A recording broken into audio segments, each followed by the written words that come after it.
고맙습니다.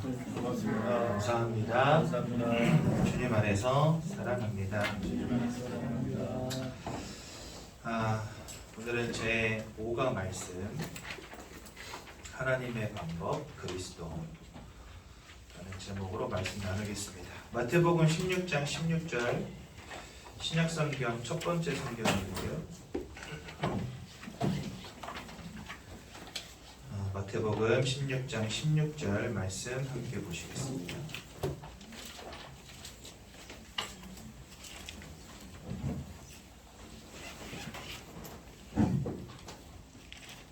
어딘지 잘 모르겠는 분은 손을 들어주십시오. 저희가 가서 찾아보겠습니다. 마태복음 16장 16절 다 찾으신 것 같네요. 우리 한 목소리로 함께 한 절만 같이 보도록 하겠습니다. 시작. 시몬 베드로가 대답하여 이르되 주는 그리스도시요 살아계신 하나님의 아들이시니이다. 아멘. 많은 분들이 신앙생활을 하는 이유를 이렇게 표현하시는 분들이 많더라고요. 예배 갔다 오면 마음이 평안합니다. 그렇죠? 뭐 예배만 가면 꼭 예배만 가야 마음이 평안합니까? 제가 나이가 40이 되니까 여러분 진짜 사람이 나이를 먹으면 계절 탄다는 말이 뭔 말인지 알겠어요. 저 진짜 그런 거 없었거든요. 지금 수정이가 지금 제 하는 말을 듣고 웃는데 웃지 마. 너 40살 되면 알아. 나이 40이 딱 지나니까요. 바다가 이쁘고 꽃이 이뻐요. 저 진짜 그런 적이 없었거든요. 예를 들어서 이렇게 뭐 부산으로 울산으로 저희 전도사님들 모시고 이제 훈련 갈 때 이제 제가 막 운전해서 내려가잖아요. 그럼 뒤에 신방전도사님들 어머 꽃좀 봐! 이러면서 막 난리가 나요. 그래서 여러분 오른쪽을 보세요 꽃입니다 막 이러고 있잖아요. 저런 걸 왜 보나 이렇게 다녔는데 와 나이가 40대니까 이제 막 바다가 이쁘고 꽃이 이뻐요. 희한하다니까요. 그래서 여러분 제가 작년에 저희 안산에 시화호 되게 가까운 곳에 바다가 있잖아요. 그래가지고 노을도 보고 싶고 바다도 보고 싶고 절대 뭐 우울증이 왔거나 제 마음의 문제가 있어서 그런 거 아닙니다. 그냥 노을이 보고 싶고 바다가 보고 싶어서 혼자 몇 번 갔다 갔어요. 한 4-5번 가가지고 이렇게 가만히 바다도 보고 석양도 보고 하는데 진짜 제 마음에 강같은 평화가 밀려오더라고요. 희한하죠? 여러분 예배에 오면 평안하다 이렇게 사람들 이야기하는데 사실 여러분 예배뿐만 아니라 바닷가에 가도 평안함이 오고 산을 타고 저 밑을 한번 바라봐도 뭔가 가슴이 뻥 뚫리고 시원해지고 합니다. 제가 왜 이야기를 하냐면요. 예배로 오는 이유와 목적이 여러분들 단순한 평안이 돼서는 안 되고요. 많은 분들이 이 평안함을 뭐라고 착각하냐? 은혜라고 착각할 때가 많아요. 여러분들 바닷가 가서 은혜 받고 오신 겁니까? 산 타고 은혜 받으신 겁니까? 물론 하나님이 예배와 찬양을 통해 주시는 은혜가 분명히 있습니다. 하지만 가장 중요한 은혜는 이게 아니에요. 근데 많은 분들이 신앙생활을 요 속에서만 하시더라고요. 이렇게 하면 절대적으로 안 되어지는 게 한 가지 있습니다. 그게 뭐냐? 위기와 문제가 왔을 때 그것을 이겨낼 수 있는 견고함이라는 게 없어요. 여러분, 우리는 언제 우리의 영혼과 마음과 생각이 단단해지는지 아십니까? 여러분들의 생각과 마음과 영혼 가운데 하나님의 말씀이 뿌리 내릴 때 이것이 가능해집니다. 그 이유가 뭐냐? 요한복음 1장 1절 성경 말씀에 보면 이렇게 되어 있어요. 태초에 말씀이 계시니라. 이 말씀이 하나님과 함께 하셨고 이 말씀이 곧 하나님이시니라. 이렇게 되어 있습니다. 말씀이 곧 누구라고요? 하나님. 원래 인생은 영적 존재로 하나님과 함께 하도록 창조된 존재가 맞습니다. 하나님과 함께하는 가장 중요한 비밀이 뭐냐? 그분이 나에게 주신 언약을 기억하고 내 것으로 붙잡는 거예요.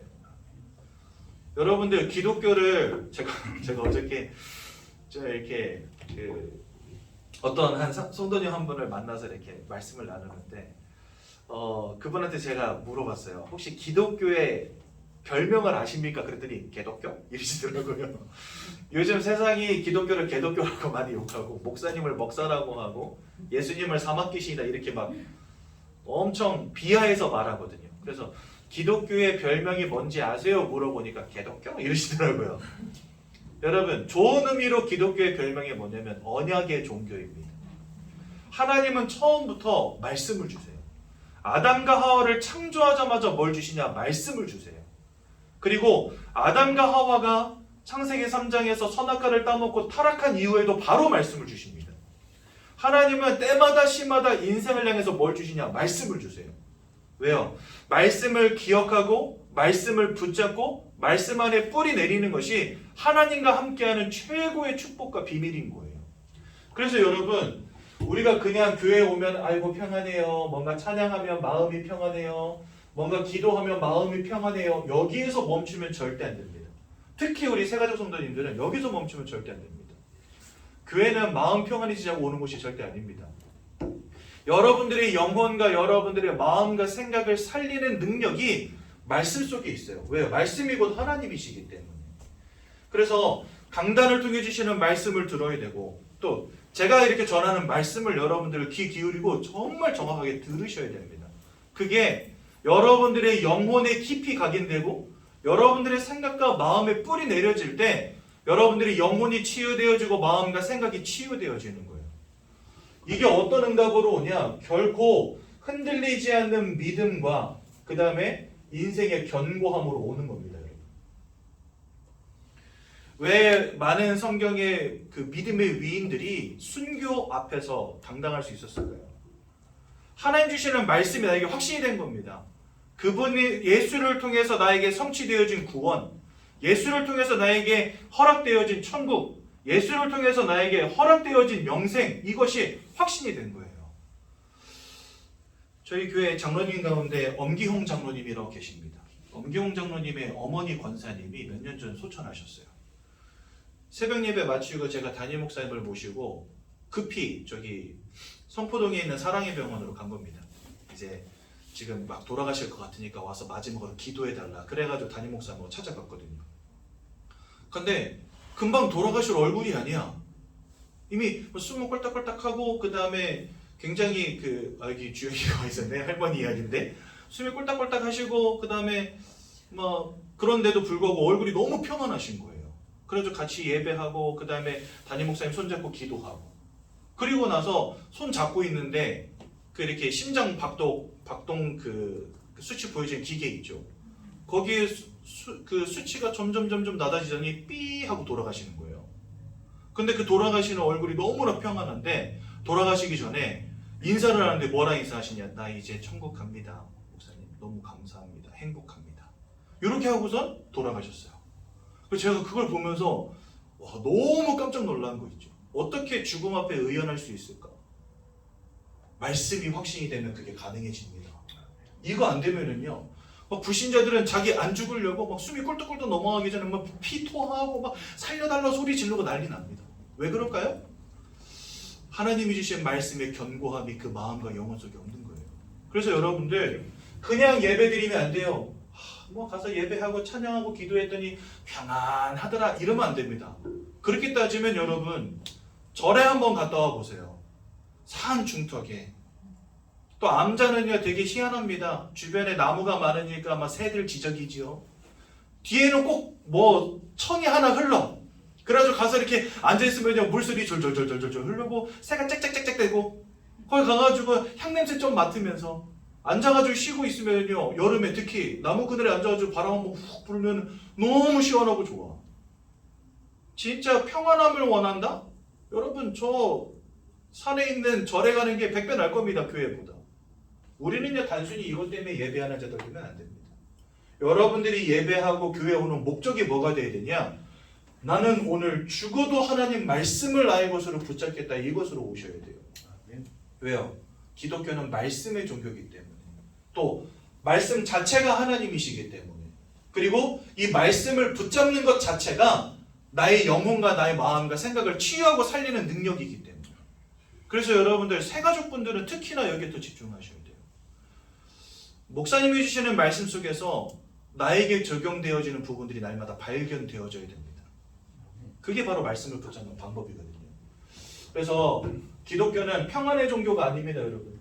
기독교는 말씀의 종교입니다. 사실 이렇게 오는 평안함과 내가 말씀 속에 거할 때 오는 평안함은요, 확실히 다릅니다. 성경에 보면 요한삼서 1장 3절에 이렇게 말씀하시죠. 사랑하는 자여 네 영혼이 잘됨과 같이 네가 범사에 잘되고 강건하기를 내가 원한다. 이래 되어 있습니다. 범사에 잘된다는 말이 뭘까요? 그냥 별 문제 없이 인생이 늘 형통하다 그런 말은 아닐 겁니다.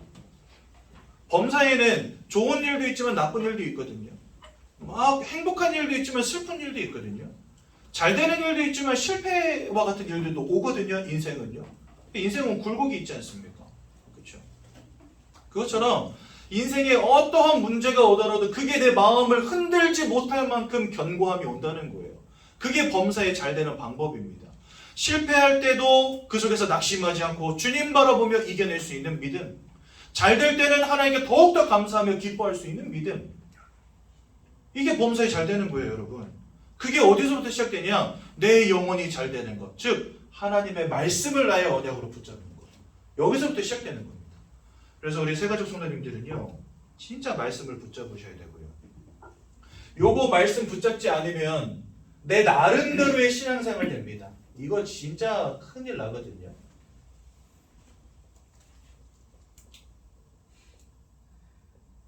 사실 지금 많은 교회들이 내 나름대로의 신앙생활 하다 보니까 뭐 따라가냐? 율법 따라가고, 그리고 신비 따라갑니다. 그리고 선행구제 따라갑니다. 근데 여러분 여기서 되게 중요한 게 있어요. 율법 나쁜 거 아닙니다. 절대적으로요. 사실 이 율법은요, 우리가 삶을 살아가는 데 있어서 중요한 삶의 규범이 됩니다. 그래서 여러분들 율법을 지켜 행하는 것은 굉장히 중요한 부분입니다. 하지만 이게 도를 넘어서면 어떻게 되냐? 왜 그랬어? 이렇게 되는 거예요. 주님도 정죄하지 않는데 교회 안에서 성도들이 서로 정죄해. 로마서 8장 1절에 뭐라 말씀하시죠? 예수 안에 있는 자는 결코 정죄함이 없나니. 그 말은 뭐냐니까 예수의 피로 구원받은 너희들을 하나님 절대로 정죄하지 않겠다는 말입니다. 즉 이미 구원이 완성됐다는 말이에요. 그런데 그래서 우리가 이 율법을 지켜 행하는 것은 중요하지만 그것이 다른 사람을 판단하는 정죄, 잣대가 되면 안 되는 거거든요. 근데 지금 많은 사람들이 그렇게 하고 있단 말이죠. 내 나름대로의 신앙생활 하는 겁니다. 또 많은 사람들이 신비 뭐 주여 믿습니다 블라블라 하면서, 그죠? 또 선행과 구제. 예수님도 부족한 사람들을 도우시고 배고픈 자들을 먹이시고 했다. 물론 굉장히 좋은 것입니다. 교회가 해야 됩니다. 하지만 교회가 진짜 존재하는 이유와 목적은 이게 아니거든요. 즉 하나님의 말씀 따라가지 않으면 결국은 이렇게 되는 거예요. 결국은요. 그래서 여러분들 진짜 하나님의 말씀을 붙잡으시기 바라고, 우리가 복음을 이해할 때도 내가 바라보는 하나님이 아니라 성경을 통해 하나님이 우리에게 보여주시는 하나님을 알아야 돼요. 많은 사람들이 내가 바라보는 하나님으로 이해하거든요. 그래서 하나님의 말씀을 듣는 것, 그 말씀 속에서 하나님의 진짜 뜻이 무엇인가를 찾는 것 굉장히 중요합니다.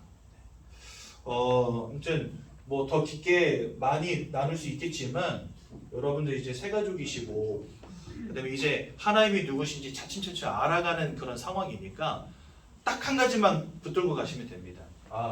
나는 그냥 와서 아이고 예배드리니까 좋더라 이게 아니라 진짜 하나님의 말씀을 받기 위해서, 말씀을 듣기 위해서 이 자리에 왔구나, 이거 기억하시면 돼요. 그래서 하나님의 말씀에 귀 기울이는 여러분들 되시면 참 좋겠습니다.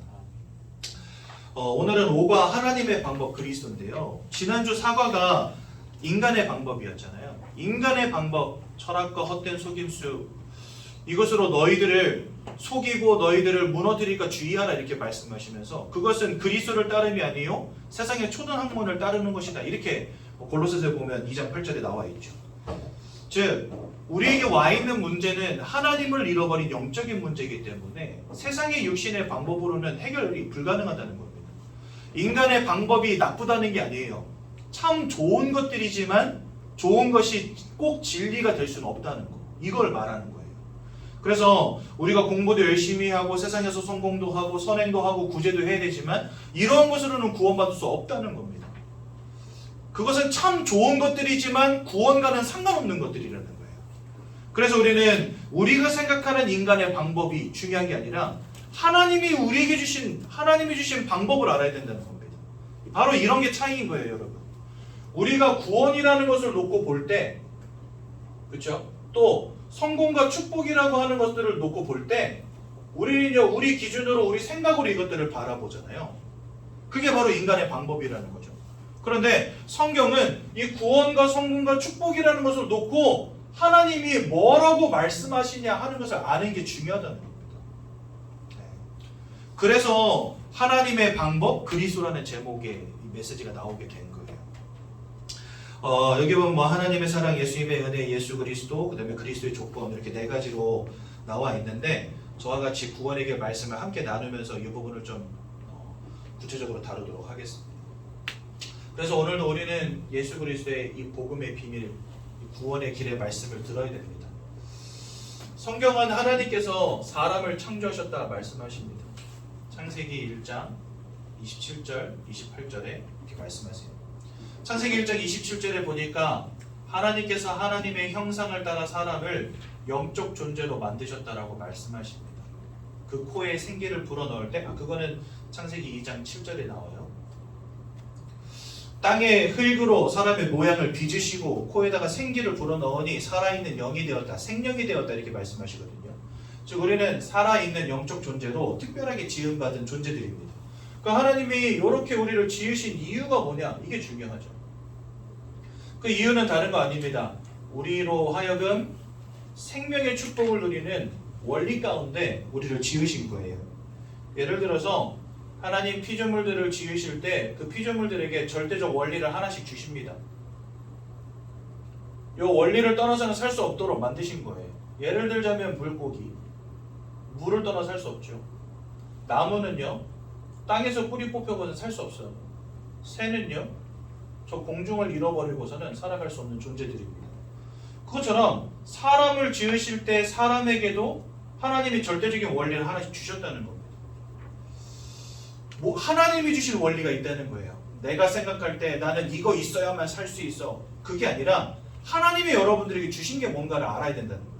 그게 뭐냐? 영적 존재인 우리에게 영이신 하나님을 알고 하나님과 함께 할 때 살아갈 수 있도록 하나님 만드신 거예요.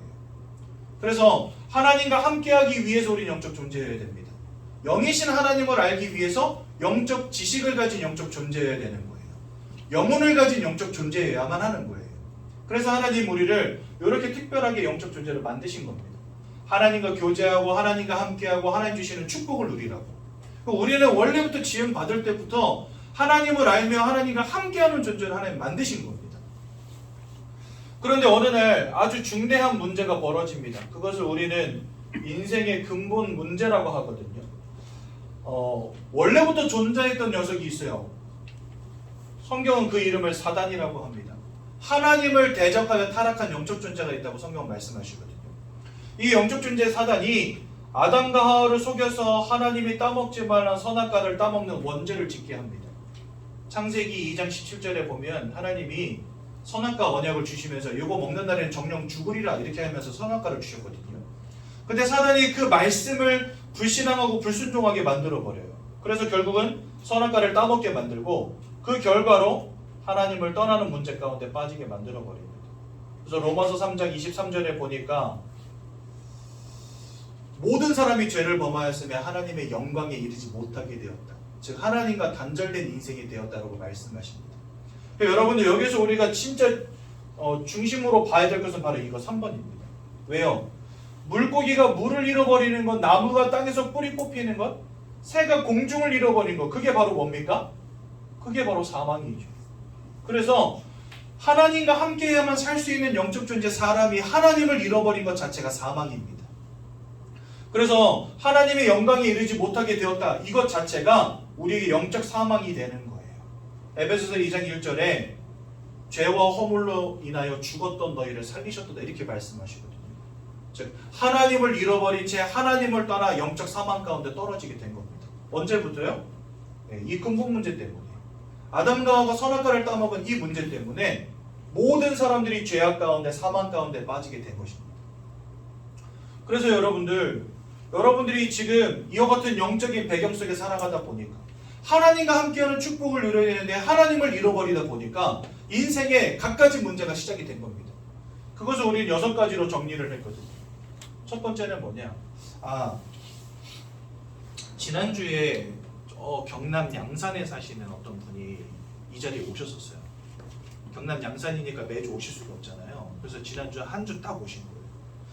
그 이제 지난주 저는 매주마다 하는 게 똑같으니까 이것만 하니까. 근데 그분이 이제 여기 와서 말씀을 들으시고 1시간 내내 두 눈 부릅뜨고 끝까지 잘 들으시더라고요.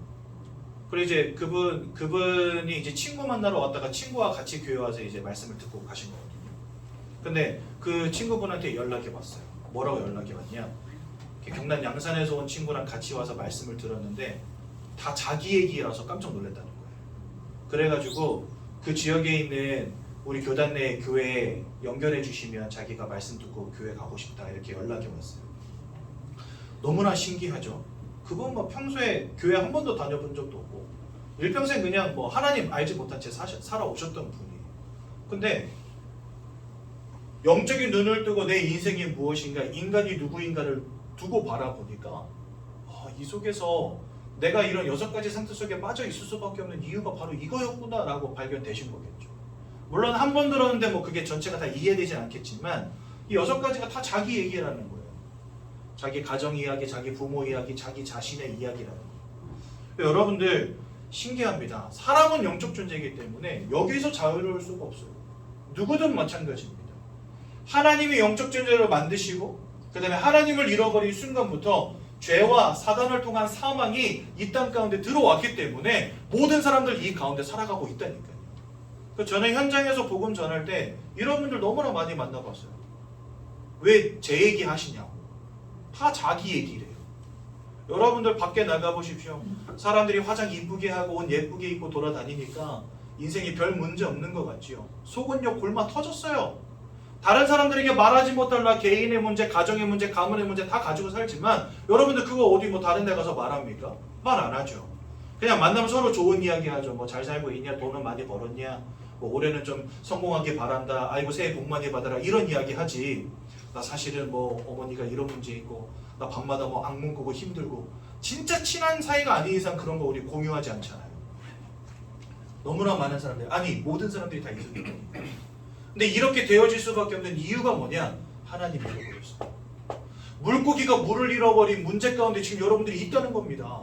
영적인 그러한 문제 속에 지금 있다는 겁니다. 영적 문제이기 때문에 몰랐다는 겁니다. 그냥 내가 공부 열심히 하고 성공하면 되는 줄로 여기고 지금까지 살아온 거예요. 돈 벌어서 자식 잘 키우고 그 다음에 건강 잘 챙기고 하면 되는 줄로 여기고 여태 살아온 거예요. 내가 이런 영적 문제 가운데 있다는 것도 알지 못한 채. 지금 이제 여기 청년들, 가 결혼한 친구들, 이제 결혼을 앞둔 친구들 많이 있거든요. 솔직히 여러분들이 인생에 무슨 고통을 겪어봤겠습니까? 몰라. 40대, 50대 되면은요, 그때 돼서야 이제 생각한다니까요. 왜 내 인생은 자꾸 꼬일까? 왜 되어지지 않을까? 왜 이런 문제가 올까? 왜 내가 원치 않는 불행과 어려움이 따를 수밖에 없을까? 그리고 어렸을 때는 어려서 몰랐던 부분들이 이제 나이가 들면 알게 돼요. 우리 가정과 가문이 왜 이렇게 무너진 가정과 가문의 모습이었는지. 지금은 모른다니까요. 여러분들이 영적 존재라는 것에서부터 여러분들 자신을 바라봐야 되고 눈에 보이지 않지만 이러한 하나님을 잃어버린 영적인 문제가 여러분들에게 와 있다는 것을 빨리 인정하셔야 됩니다. 이러한 근본 문제 가운데 내 인생이 지금 사단이 만들어오는 운명과 사주팔자라고 하는 굴레 속에 붙잡혀 있다는 사실이 보여져야 된다니까요. 그리스도로 결론 내지 않고 하나님 바라보지 않고서는 해결되어지지 않는 문제 가운데 여러분들이 있다는 겁니다. 그분도 나이가 거의 이제 40세 다 돼가는 분이었거든요. 이제 제 알기로는 37, 8 되셨을 거예요. 왜냐하면 같이 오신 분이 37인가 8인가 그렇게 되세요. 8인가 9인가 그렇게 되셨거든요. 40이 넘었구나 참. 아닌가? 아무튼 8인가 9인가 그래요. 그러니까 이제 40 가까이 되신 분이죠. 인생의 어떤 사회생활도 하고 인간관계도 겪으면서 뭔가 이제 조금 내 마음먹은 대로 인생이 되어지지 않는구나라고 하는 것들을 조금 깨달아가는 단계였겠죠.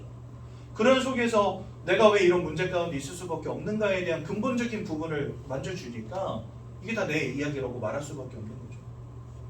그래서 여러분들 하나님이 성경을 통해 우리에게 보여주신 이것을 절대로 농담으로 여기면 안 됩니다.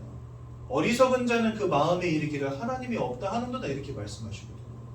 하나님 분명히 살아계시고 하나님을 대적한 사단도 살아있다고 한다면 우리는 이 말씀을 귀 기울여 들을 이유가 있는 거예요. 그렇지 않습니까? 첫 번째입니다. 요한복음 8장 44절 너희는 너희 아비 마귀에게서 났으니 말씀하십니다. 요한 1서 3장 8절 죄를 짓는 자마다 마귀에게 속하여 있나니 요 두 성경 다 영어로 뭐라고 되어 있냐면요. 빌롱이라고 되어 있습니다. 이게 무슨 뜻인지는 아시죠? 빌롱이 무슨 뜻입니까? 어디에 속하여 있다 이런 뜻이잖아요. 그렇죠? 즉 우리가 사단 마귀에게 속하여 있다라고 성경 말씀하신다니까요. 우린 이것을 세상 말로 뭐라고 하냐? 운명과 사주팔자라 합니다. 즉 하나님을 알지 못하는 영적 배경 속에서 태어나서 사단에게 사로잡힌 바, 사단에게 속하여서 노예되고 포로돼서 살아갈 수밖에 없는 거예요. 근데 더 큰 문제는 뭐냐? 요렇게 사단에게 붙잡힌 것도 억울해 죽겠는데 요한복음 10장 10절에 보니까 강도, 도적이 오는 것은 모든 것을 빼앗고 죽이고 멸망시키려는 이유 외에는 없다고 말씀하십니다. 즉 여러분들의 영적 배경 속에 있는 이 사단은요, 여러분들의 인생을 무너뜨리고 죽이고 빼앗고자 하는 목적 외에는 가지고 있지 않다는 거예요. 왜 인생에 살아가면 살아갈수록 힘듭니까? 여러분들 이혼하기 위해서 결혼하는 사람이 있습니까? 불행하기 위해서 자녀 낳는 사람이 있습니까? 없어요. 근데 유럽은요 지금 이혼율이 300%입니다. 왠지 아세요? 이혼하고 결혼하고 이혼하고 또 결혼하고 재혼하고 또 이혼하고 이러니까 이혼율이 300%예요. 여러분 우리나라에 네 아버지 뭐 하시니 이렇게 물어보는 게 아직은 결례는 아니지만 외국에서는요 물어보면 안 돼. 왠지 아세요? 첫째 아빠, 둘째 아빠, 셋째 아빠. 무슨 아빠? 지금 현재 아빠? 나 낳아준 아빠? 길러준 아빠? 무슨 아빠? 이렇게 돼버린다니까요. 누가 이혼하고 싶어서 결혼합니까? 아니에요. 너무나 사랑해서 난 오빠 아니면 안 돼. 난 너 아니면 안 돼. 막 밤새 통화하고 그죠? 헤어졌는데 막 1초가 지나자마자 또 아쉽고 보고 싶고 손 잡고 싶고 안고 싶고 그죠? 그렇게 여러분들 다 하셨잖아요. 아닌가요? 저만 그랬습니까? 다 그렇게 연애하시고 결혼도 하시고 하셨을 거 아닙니까? 근데 인생이 내 원하는 대로 갑니까? 그 좋아하던 오빠가 그 좋아하던 내 여자가 어느 날 원수가 되고 왼수가 되고 내 이 인간 만나서 인생이 꼬였다는 거죠. 이혼하고 싶어서 결혼한 사람 아무도 없어요. 다 잘되기 원했고 성공하기 원했고 행복하길 원했기 때문에 한 거거든요. 자녀 낳을 때 여러분들 그 자녀가 나에게 짐덩어리가 될 거라고 생각했습니까? 아니잖아요. 예전에 어떤 아주머니 한 분이 TV에 나왔어요. 이 아줌마의 딸이 이제 3살이 넘었는데 이 딸이요 어떤 행위를 하냐면 과자를 먹다가 부스러기가 떨어지면 물티슈를 갖다가 닦는 거예요. 3살 된 애기가. 여러분 상상이 되십니까? 저희 집에는 지금 이제 중학교 1학년 딸내미랑 6학년 딸내미가 있거든요. 얘네들은 아직도 뭐 떨어졌다 그러면 떨어졌나 보다. 과자 까먹고 그냥 막 버려 그냥 아무데나. 야 치워! 그러면 귀찮아 죽겠네 이러면서 갖다 버리고. 근데 3살짜리 아이가 물티슈 갖다가 막 부스러기를 닦는 거예요. 왜 그런가 하는가 봤더니 이 엄마가 약간 결벽증이라. 애가 그러는 걸 그 꼴을 못 보는 거예요. 그래가지고 어느 정도냐 애 때문에 미쳐버리겠다 죽고 싶다 이렇게 말하는 엄마인 거예요. 근데 이 엄마가 애를 10달 동안 뱃속에다가 담고 있을 때 하루하루 쓴 그 육아 일기가 있거든요. 거기에 어떻게 돼 있는지 아세요? 예를 들어서 사랑하는 수정아 네가 너무 보고 싶구나. 나는 엄마가 너가 빨리 태어났으면 좋겠다. 너무 사랑하고 여보 우리의 결실이야 이러면서 막 그걸 맨날 써놓은 거야. 출산하기 전날까지도. 출산하자마자 이 아이가 자기에게 짐덩어리가 된 거예요. 세상에서 없어졌으면 좋겠다. 네가 죽든 내가 죽든 하자 막 이렇게 돼버린 거예요. 이러려고 해놨습니까? 아니에요. 행복하려고 해놨죠. 근데 인생은요 내가 마음먹은 대로 안 되는 겁니다. 뭔가 내가 원치 않는 문제, 원치 않는 사건, 원치 않는 불행, 원치 않는 문제들 자꾸 닥쳐온단 말이죠. 왜요? 여러분들의 인생으로부터 모든 것을 빼앗고 죽이고 멸망시키는 자가 있다니까요. 성경은 말씀하신다니까요. 내가 열심을 내지 않아서가 아닙니다. 내가 뭔가 잘못해서가 아닙니다. 여러분들의 실수가 아니라는 거예요. 여러분들의 인생을 무너뜨리는 자가 있다니까. 그게 바로 사단이라고 성경 말씀하시는 겁니다. 하나님도 분명히 살아계시고 이 사단도 영적인 존재로 분명히 존재하고 있는데 우리가 인정하지 않으면 싸울 수 없다니까요. 인정하지 않으면 인생에 답을 얻을 수가 없다는 거예요. 내가 영적 존재라는 것부터 시작해서 하나님과 사단이 있다는 사실을 깨닫고 지금 나는 하나님을 잃어버린 상태 속에 있음을 여러분들 인정하셔야 됩니다. 그러니 여러분들 인생이 무너질 수밖에요. 왜? 불행을 가져다 주는 자가 있으니까. 여러분들의 인생의 축복을 앗아가는 자가 있으니까. 여러분들 마음에 불행을 심는 자가 있으니까. 그래서 우울증이 오고 여러분들 마음이 무너지는 겁니다. 이렇게 살아가면서 더 중요한 건 뭐냐? 계속 우상 숭배하게 만들어버려요, 이 녀석이요. 왜요? 하나님을 대적한 이유가 뭐냐? 하나님보다 내 보좌를 그 하나님보다 더 높이리라 했던 자가 사단입니다. 즉 하나님께로 가는 모든 영광과 찬송을 자기가 받기 원했던 거예요. 그 교만함으로 타락한 자가 사단이거든요. 그래서 하나님 모르게 만듭니다. 곳곳에다가 우상 만들어 놓고 이단 심어 놓고 사이비 심어 놓고 거기 가서 절하게 만들고 빌게 만들고 드리게 만드는 거예요. 제사상 차리게 만들고 고사 지내게 만들고 하는 겁니다. 우리 안수이사님 오늘 기도하실 때 이제 구정 때 우리 내려가면 뭐 합니까? 열심히 우상 숭배 하겠죠. 또 가족들. 거기에서 우리 빨리 예수 그리스도를 알려줘야 되는 겁니다. 왜요? 고린도전서 10장 20절에 보니까 대적 이방인들이 하는 제사는 귀신과 교제하는 것이니라. 하나님을 떠나서 사단에게 붙잡힌 것도 억울해 죽겠는데 내가 뭔가 불행을 막고 축복을 누려보겠다고 한 이 모든 것들이 사실은 귀신과 교제하는 거예요. 어디 가서 막 빌기도 하고 막 드리기도 하고 부적도 갖다 붙이고 막 굿도 하고 제사도 지내고 고사도 지내고 했던 이 모든 행위들이 사실은 사단을 섬기는 행위였다는 겁니다.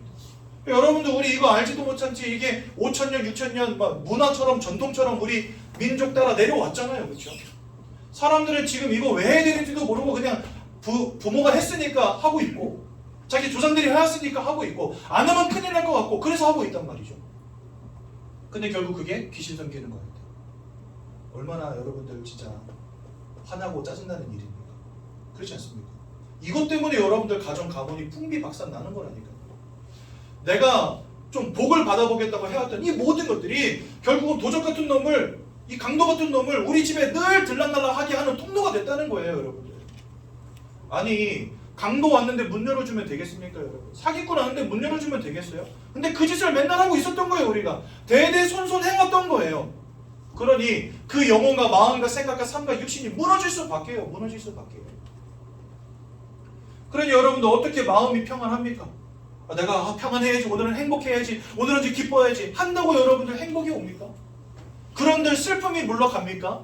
안 되죠.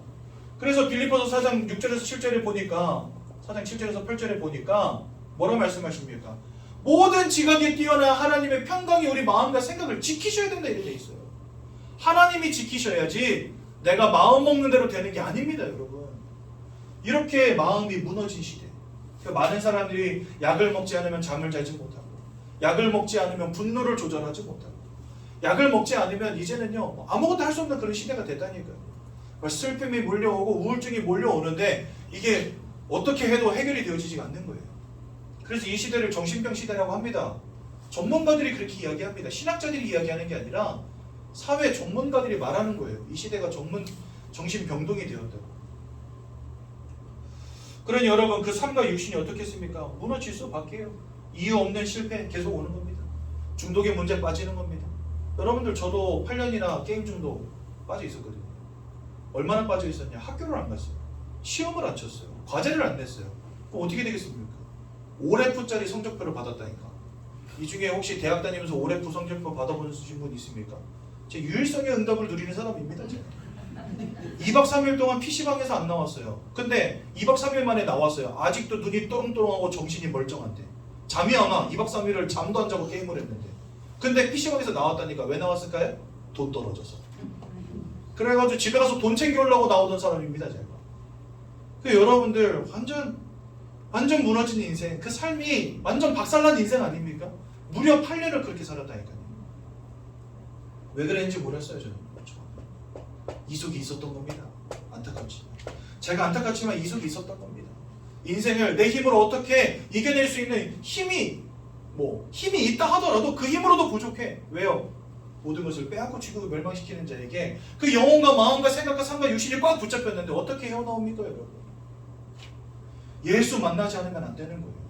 너무나 많은 사람들이 술 중독으로, 게임 중독으로, 마약 중독으로, 도박 중독으로 인생이 무너지고요. 심지어는 이혼하기도 하고 자녀들은 무너지고. 여러분들 너무나 많은 사람들이 극단적인 선택하잖아요. 지금 왜 이렇게 삶과 육신이 무너졌습니까? 세상은 점점 좋아지는데 왜 자살률은 점점 더 높아집니까? 참 희한하죠. 여러분 출산율이 지금 막 곤두박질 치고 있는 거 아시죠? 그게 뭘 의미하는지 아십니까? 그만큼요 사람들이 이기주의가 됐다는 거예요. 첫 번째로는. 그리고 가정이 얼마나 중요한지를 모른다는 거예요. 그리고요 사랑의 참된 의미를 가정과 후대에서 찾지 않게 됐다는 거예요. 앞으로 여러분들 얼마나 극심한 사회 문제가 시작될지 이제 아무도 모릅니다. 여러분들 지금도 독거노인들 문제가 되고 있는데 앞으로 향후 10년, 20년 안에는요 이게 진짜 큰 문제 될 거예요. 세상이 의료가 점점 좋아지니까 사람들은 오래 사는데 그것을 부양할 수 있는 자녀들의 숫자는 현격히 적으니까 어떻게 되겠습니까? 삶의 질이 떨어질 수밖에 없어요. 그러면은요 이제는 노인 문제 어마어마하게 불거지고 인생을 살아가는 동안에 여러분들 30대, 40대, 50대 얼마나 여러분들 진짜 고난의 길입니까? 자녀도 키우고 이제 좀 황혼 시기에 뭔가 평안함을 누려야 될 텐데 그럴 수가 없다니까. 더 큰 문제가 온다니까. 나이가 들면 들수록 더 큰 문제가 와요. 당장 저희 어머니 아버님만 봐도 이제 벌써 올해 70 되시거든요. 거의 내년에 70 되시거든요. 아버지가. 일 언제까지 하시겠습니까? 저는 목사고 외아들인데 그렇죠? 당장 뭐 아버지를 경제적으로 제가 뒷받침해 주는데도 어려움이 있고 저는 애가 셋이니까 내 코가 석자니까 만약에 아들이 셋넷만 되더라도 이렇게 십시일반 모아서 부모님 도와드리면 되잖아요. 근데 이런 문제가 이제 사회 문제가 될 거예요. 개인의 문제가 아니라 사회 문제가 될 거예요. 세상은 좋아진다고 하는데 인생의 문제는 끊임이 없고 그렇게 뛰어난 학자들과 박사들이 있다고 하는데 개인에게 와 있는 영적인 문제, 마음의 문제, 삶의 문제 해결이 안 되는 겁니다. 뭐 우주 백날 나갔다 오면 뭐합니까 여러분들? 인생의 문제 해결이 안 된다니까요. 결국 죽어서 나중에는 지옥 갈 수밖에 없다고 성경 말씀하십니다. 그리고 여러분들의 후대도 여기서 자유로울 수가 없는 거예요. 왜요? 모든 사람이 죄를 범하였음에 하나님의 영광에 이르지 못하게 됐다. 모든 사람입니다. 의인은 없나니 하나도 없다. 그 말은 뭐죠? 아예 없다는 겁니다. 의인이요. 즉 죄를 갖지 않고 태어난 인생이 아예 없다는 겁니다. 그러니 여러분들의 후대도 이 속에서 태어난다니까요. 복음 전해줘야 되겠습니까? 안 전해줘야 되겠습니까? 공부 열심히 해라가 아닙니다. 지금 여러분. 돈 많이 벌어라가 아닙니다. 지금 중요한 게 뭔지 아십니까? 예수 믿고 구원받아야 되는 거예요. 예수 믿고 구원받아야 되는 거예요. 근데 이것을 이 사단의 문제를 원죄의 문제를 하나님 떠는 문제 우리의 힘으로 해결할 수 없으니 하나님이 우리에게 길로서 예수를 보내주시겠다 한 겁니다. 여기도 보십시오 여러분. 종교는 뭡니까? 종교에서 뭐라고 말하죠? 네가 돌을 닦으면 돼. 너가 선행 구제 봉사하면 돼. 돌을 닦고 선행 구제 봉사하는들 여기서 빠져나오겠습니까 여러분? 우리에게 와 있는 영적인 문제가 무엇인지 성경을 통해 배워야 되는 것이고 인간의 방법으로는 여기에 빠져나올 수 없으니 하나님이 보내주신 길을 알아야 되는 겁니다. 그래서 여러분들 복음을 듣는 게 중요한 거예요.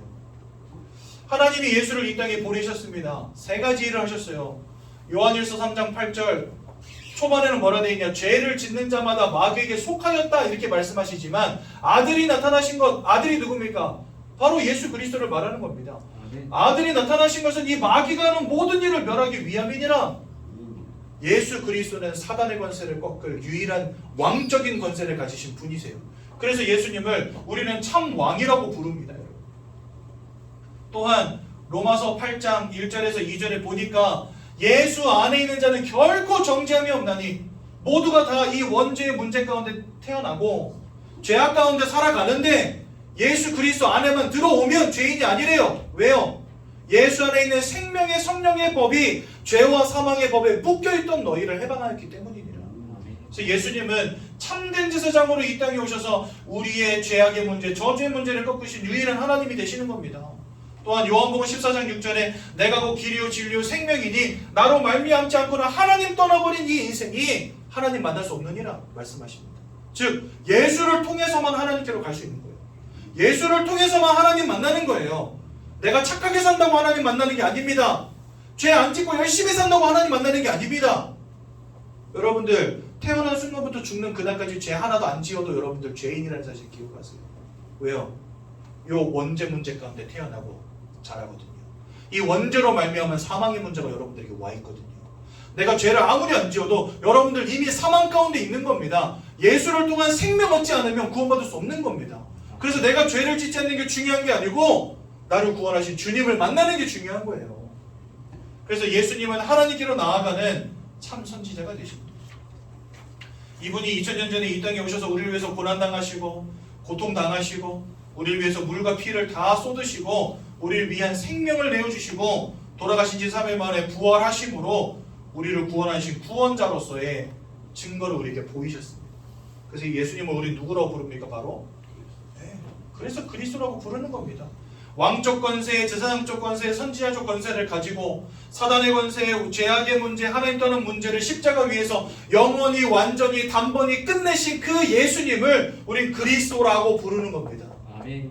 그래서 여러분들 사도행전 5장 42절에 예수가 그리스도라고 가르치기와 전하기를 쉬지 아니하니라. 아멘. 예수가 그리스도라고 가르치기와 전도하기를 쉬지 아니하니라 해서 예전교회입니다. 우리 교회.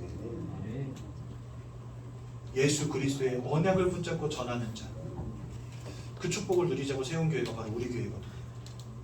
이 예수를 알고 이 예수를 만나고 예수를 영접하고 하나님의 자녀 되는 것보다 여러분들 인생에서 최우선순위로 둘 게 아무것도 없다는 거예요. 여러분 성공도 하고 돈도 벌고 공부도 열심히 하고 행복한 가정도 이루고 자녀도 많이 낳으십시오. 하지만 그것 이전에 이거 모르면 그 모든 것들이 헛된 것이 돼버리는 거예요. 여러분 건물을 지어 올리는데 발판을 제대로 쌓지 않으면 그 건물 무너지지 않겠습니까? 1층짜리가 무너짐이 100층짜리가 무너짐이 1층짜리가 무너짐보다 심하지 않겠습니까? 그래서 성공자들의 무너짐은 그처럼 사회에 영향도 많이 끼치고 많은 사람들에게 충격도 주기도 하고 개인의 무너짐이 더 심한 거예요. 발판이 없이 쌓아 올리는 인생이 이렇게 무서운 겁니다. 예수 그리스도를 아는 영적인 발판 위에 여러분들의 인생을 멋있게 쌓아 올리시기 바랍니다. 무너지지 않는, 무너질 수 없는 집을 지으라는 거예요. 어디 안에서요? 복음 안에서. 근데 세상은 이거 모르니까 무너질 수밖에 없는 집을 자꾸 짓고 있는 거죠. 모래 위에 지은 집 무너질 수밖에 없다 말씀하시잖아요. 반석 위에 지은 집 태풍이 불며 창수가 나지만 흔들리지 않고 무너지지 않는다. 그 반석이 뭡니까 여러분? 그리스도입니다. 그리스도. 이것을 아는 비밀 속에 여러분들 인생에 축복과 성공이 있다는 거예요. 지금 우리가 돈 벌고 공부할 때입니까? 아니면 예수를 깊이 알 때입니까? 예수를 깊이 알아야 됩니다. 그렇죠? 여러분들 오늘 그 예수를 믿고 하나님의 자녀 되십시오. 근데 그것 이전에 5가 잠깐만 보겠습니다. 하나님의 방법 그리스도. 우리는 하나님을 배신하고 하나님께 범죄하여 하나님을 떠났지만 하나님은 그런 우리를 여전히 사랑하십니다. 그래서 로마서 5장 8절에 우리가 아직 죄인 되었을 때에 독생자 예수를 우리에게 보내주셨다. 우리가 여전히 죄인입니다. 하나님을 떠난 죄인입니다. 하나님을 대적한 죄인입니다. 근데 하나님은 그런 우리를 사랑하셨다는 거예요. 요한복음 3장 16절에 하나님이 세상을 이처럼 사랑하사 자기 아들을 주셨어요. 너무 사랑하시기 때문에 여러분들을 사랑하시고 여러분들을 구원하시기 원하셔서 예수를 보내주셨다니까요. 그게 하나님의 사랑입니다. 또한 예수님은 그는 근본 하나님의 본체시나 하나님과 본체, 하나님의 본체라는 게 뭐죠? 하나님 본인이라는 겁니다. 하나님 자신이라는 겁니다. 그런데 하나님이신 그 예수님이 이 땅에 오신 거예요. 자기를 비워 종의 형체를 가지사, 이 종의 형체를 가졌다는 말이 뭐냐? 사람의 몸을 입고 이 땅에 오셨다는 말이거든요. 죽기까지 복종하셨으니 곧 십자가에 죽으시니라. 우리를 너무나 사랑하셔서 하나님은 독생자를 보내겠다고 결정하셨는데 독생자 예수님은 그 하나님의 결정을 따라서 직접 인간의 몸을 입고 이 땅에 오시고 죽으셨다는 거예요. 이게 바로 예수님의 은혜입니다. 그렇다면 우리 위해 죽으신 그 예수님은 누구십니까? 예수 이름의 뜻은 자기 백성을 그들의 죄에서 구원할 자라는 뜻을 갖고 있습니다. 즉 죄악 가운데 있는 여러분들을 구원하시기 위해 오신 이가 예수님이십니다. 그러면 그리스도의 뜻은 무엇입니까? 기름 부음 받은 자라는 뜻입니다. 즉 예수는 그리스도의 이름이고 그리스도는 예수가 하신 일입니다. 그러면 이 그리스도는 기름 부음 받은 자라는 뜻을 가지고 있는데 구약 성경에 기름 부음 받은 직책이 세 가지가 있어요. 왕, 제사장, 선지자. 요 세 가지 직책은 왕이 되기 전에, 제사장이 되기 전에, 선지자가 되기 전에 기름 부음을 받습니다. 그런데 이 그리스도는 근데 여기 특징은 왕이 선지자 될 수 없고 선지자가 제사장 될 수 없어요. 제사장이 왕이 될 수 없어요. 그러니까 직분을 하나씩밖에 갖지 못합니다. 구약 성경에서 그렇게 정해 놓으셨어요, 하나님이. 그런데 왜 그러냐면 예수님은 왕과 제사장과 선지자의 직분을 동시에 이루신 유일한 인간이요 하나님이시기 때문에 그 누구도 예수님처럼 행해서는 안 되는 거예요. 그래서 왕이 제사장 될 수 없어요. 제사장이 선지자 될 수 없고. 하지만 예수님은 왕적, 제사장적, 선지자적 사역을 십자가 위에서 동시에 이루신 유일한 인간, 유일한 하나님이십니다. 그것을 우리는 그리스도라고 부르는 거예요. 그래서 예수 그리스도 이렇게 의미를 가지고 있고요. 그리스도의 조건 4가지가 있습니다. 죄 없는 몸으로 오셔야 됩니다. 왜냐? 우리를 위해 죽어야 되기 때문에 그 몸은 죄 없는 몸이어야만 해요. 그래서 죄 원죄를 범한 아담의 후손으로 오시지 않고 창세기 3장 15절에 여인의 후손으로 오신 겁니다. 아담과 상관이 없는 혈통으로 오셨기 때문에 여자의 몸에 성령으로 잉태돼서 태어나신 거예요. 아담과 상관없는 혈통이기 때문에 원죄와 상관없이 태어나신 유일한 인간이 바로 예수님입니다. 그래서 죄 없는 몸으로 오셔서 우리 위해 대속의 제물로 죽으셔야 되는 거예요. 세례 요한이 예수님을 보고 요한복음 1장 29절에 보라 세상 죄를 지루거나 하나님의 어린 양이로다 이렇게 말합니다. 여러분들과 저의 모든 죄악을 등에다 짊어지고 십자가에 죽을 하나님의 대속물로 오신 이가 누구냐? 바로 예수님. 그리고 이분은 돌아가신 지 3일 만에 부활하셨습니다. 그리고 승천하셨습니다. 왜요? 여러분들에게 성령으로 함께 하시기 위하여. 그래서 이러한 그리스도의 조건을 가진 이만 우리를 이 근본의 문제로부터 해방시킬 유일한 구원자가 되신다는 거예요. 근데 이 조건에 부합하는 유일한 인간이 딱 한 명 있었는데 그게 누구냐? 바로 예수님이셨던 겁니다. 참 인간이면서 참 하나님이신 그 예수님만이 사람과 하나님 사이의 유일한 중보자가 되시느니라 말씀하세요. 중보자 되신 예수님을 통해서만 우리가 하나님께로 갈 수 있게 되는 겁니다. 그래서 사도행전 4장 12절에 구원 얻을 다른 이름이 없다. 오직 예수 외에는 없다 말씀하시는 겁니다. 그러니 여러분 예수를 믿어야죠. 예수를 만나야죠. 그리하여 이 문제에서 빠져나와야 될 거 아닙니까? 오늘 예수를 마음에 영접하여 하나님의 자녀되는 놀라운 축복 누리시기 바랍니다. 방법은 하나밖에 없습니다. 믿고 마음에 영접하는 자에게 구원 얻는 하나님의 자녀되는 권세를 주신다 말씀하셨습니다. 여러분 두 손을 모으시고 두 눈을 감으시고 제가 하는 기도를 따라서 함께 예수를 마음속에 영접하는 기도를 올려드리도록 하겠습니다. 사랑의 하나님, 저는 죄인입니다. 지금까지 제가 왜 고통당하는지, 제가 왜 원치 않는 문제 당하는지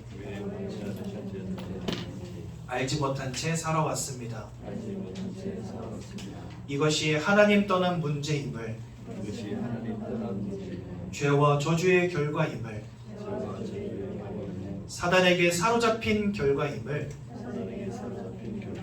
깨닫게 되었습니다. 이런 저를 구원하시기 위하여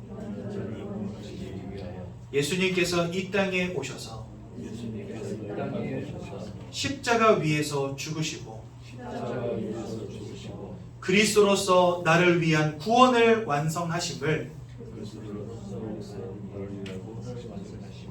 믿고 마음에 영접합니다. 제 마음속에 들어오셔서 저와 함께 해주시고 하나님 자녀의 참된 축복을 누리게 하옵소서. 예수님의 이름으로 기도드렸습니다. 아멘.